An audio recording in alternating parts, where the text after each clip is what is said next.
Okay, so here's a little trick here. We're having a little trouble getting that bolt started. It's because we're not fully seated here. So we'll go ahead and insert this nut plate into here. There is only 2 holes that will line up.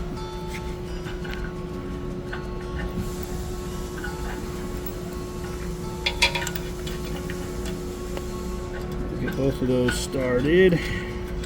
And what we can do is once those are started, we can snug those up, which will bring this swing arm into place and let our hole line up here. My nut plate here is still loose, so I can move that nut plate around with a screwdriver.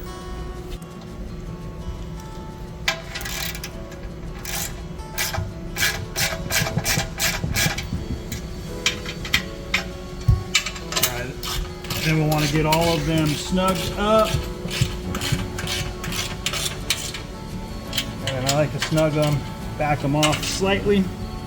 And then we'll start by torquing these ones in here first.